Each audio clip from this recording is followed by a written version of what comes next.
दोस्तों 1 वीक पहले एप्पल ने रिलीज किया था iOS 26 का बेटा 1, जिसमें एप्पल ने iOS 7 के बाद का अब तक का सबसे बड़ा विजुअल ओवरहॉल किया हुआ था। यहाँ पर iOS 26 बेटा 1 के साथ आपको अपने आईफोन में बहुत सारे नए नए फीचर्स देखने मिल जाते हैं, including all new liquid glass type app icons. लेकिन यहाँ पर प्रॉब्लम यह है कि iOS 26 बेटा 1 के साथ एप्पल ने बहुत सारे नए नए फीचर्स तो इंट्रोड्यूस कर दिए हैं, लेकिन इस अपडेट के बाद लोगों को अपने आईफोन में quick battery drain and overheating जैसे इश्यूज देखने मिल रहे हैं। और अगर वैसे देखा जाए तो ये ओके ही है, बिकॉज iOS 26 का ये फर्स्ट बेटा है और बेटा अपडेट्स में आपको अनएक्सपेक्टेड बग्स एंड ओवरहीटिंग जैसे इश्यूज देखने मिलते ही है। लेकिन फिर भी आज के वीडियो में मैं आपको iOS 26 बेटा 1 अपडेट के बाद कुछ important end game changing setting changes बताने वाला हूँ, जो आपको इमीडिएटली अपडेट के बाद अपने आईफोन में चेंज कर लेना है। और इससे न सिर्फ आपके आईफोन की बैटरी लाइफ इंप्रूव होगी, बट आप अपने आईफोन में iOS 26 का मैक्सिमम यूज कर पाएंगे। तो वीडियो को पूरा देखना, बिकॉज ये वीडियो आपके लिए काफी ज्यादा हेल्पफुल रहने वाला है। Hi, this is Ketan from IDC।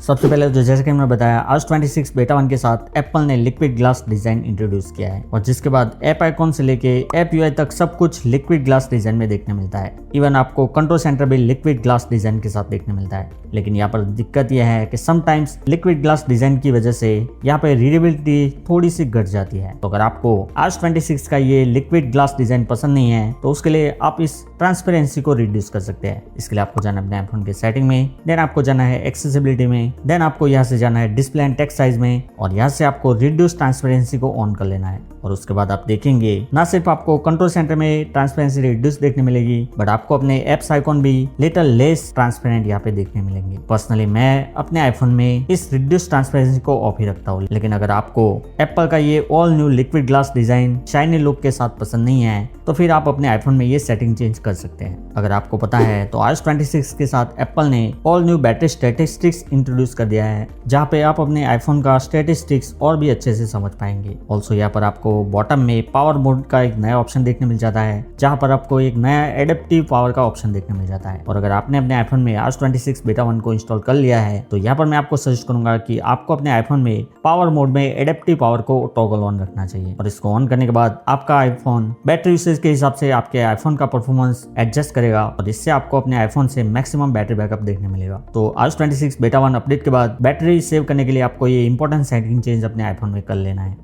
अगर मैं आपको क्विकली बताऊं तो आपको जाना है अपने आईफोन के सेटिंग में, देन आपको जाना है बैटरी में, स्क्रॉल डाउन करके चले जाना है पावर मोड में और यहाँ से आपको एडेप्टिव पावर को टॉगल ऑन कर लेना है। नाउ iOS 26 बेटा 1 के साथ एप्पल ने फोन एप्लीकेशन के लिए बहुत सारे नए नए फीचर्स इंट्रोड्यूस कर दिए थे और उसमें से एक इंपॉर्टेंट फीचर है कॉल स्क्रीनिंग, जहाँ पे अगर आपको बहुत सारे अननोन एंड स्पैम कॉल आते हैं तो अभी iOS 26 के साथ आपका आईफोन आपके लिए वो कॉल ले लेगा, उनसे कन्वर्सेशन करेगा, उनकी इंफॉर्मेशन लेगा और उसके बाद जब आप अपना आईफोन देखेंगे तो आपको कॉलर का नाम और वो किस लिए फोन कर रहे हैं वो सब आपको यहाँ पे आपकी होम स्क्रीन पे दिखेगा। और उसके बाद आप डिसाइड कर सकते हैं कि आपको वो कॉल लेना है या फिर नहीं। लेकिन ये बाय डिफॉल्ट टर्न ऑफ ही होता है। तो अगर आपको इसको ऑन करना है तो आपको जाना है अपने आईफोन के सेटिंग में, स्क्रॉल डाउन करके चले जाना है एप्स में, देन यहाँ से आपको चले जाना है फोन ऐप में, स्क्रॉल डाउन करके चले जाना है बॉटम में और यहाँ से स्क्रीन इनकमिंग कॉल्स को टॉगल ऑन कर लेना है और उसके बाद आपके आईफोन में कॉल स्क्रीनिंग ऑन हो जाएगा। नाउ दोस्तों iOS 26 के साथ आपको स्क्रीनशॉट के लिए भी कुछ चेंजेस देखने मिल जाते हैं और स्क्रीनशॉट के सेटिंग के साथ प्ले करने के लिए आपको फिर से जाना है अपने आईफोन के सेटिंग में, देन आपको जाना है जनरल में और यहाँ पर आपको एक नया स्क्रीन कैप्चर का ऑप्शन देखने मिल जाता है। जैसा कि आप यहाँ पे देख सकते हैं, यहाँ पर आपको HDR स्क्रीनशॉट का ऑप्शन देखने मिल जाता है। तो अगर आपको अपने आईफोन में अभी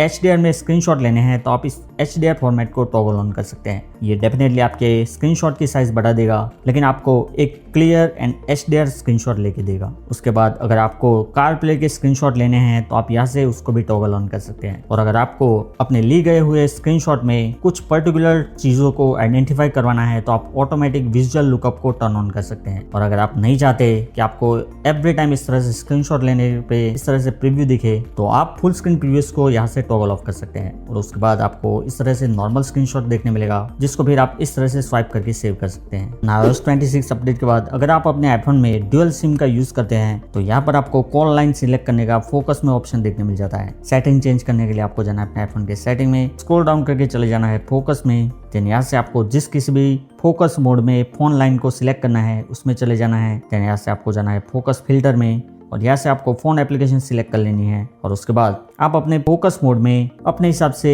ड्यूअल लाइन चूज कर सकते हैं। नेक्स्ट iOS 26 के साथ आपको मैसेज एप्लीकेशन में अपने कन्वर्सेशन के लिए नए बैकग्राउंड का ऑप्शन देखने मिल जाता है और अगर आपको iOS 26 बेटा अपडेट के बाद इस नए मैसेजेस बैकग्राउंड को टॉगल ऑन करना है तो आपको जाना है अपने आईफोन के सेटिंग में, स्क्रॉल डाउन करके चले जाना है एप्स में, देन यहाँ से आपको चले जाना है मैसेजेस में, स्क्रॉल डाउन करके चले जाना है कन्वर्जेशन बैकग्राउंड में और यहाँ से कन्वर्जेशन बैकग्राउंड को टॉगल ऑन कर लेना है और उसके बाद आप अपने मैसेजेस कन्वर्जेशन के लिए बैकग्राउंड चूज करके यूज कर सकते हैं। एंड दैट्स इट फ्रेंड्स, ये थे कुछ इंपॉर्टेंट सेटिंग चेंजेस जिसको चेंज करने के बाद ना सिर्फ आपके आईफोन की बैटरी लाइफ इंप्रूव होगी बल्कि आप अपने आईफोन में iOS 26 का मैक्सिमम बेनिफिट ले पाएंगे। वीडियो आपको अच्छा लगा प्लीज लाइक एंड शेयर कर दीजिए और iOS 26 के रेगुलर अपडेट्स के साथ अप टू डेट रहने के लिए अभी हमारे चैनल iDevices को सब्सक्राइब कर लीजिए और मैं मिलता हूं आपको अगले वीडियो में। Thanks for watching.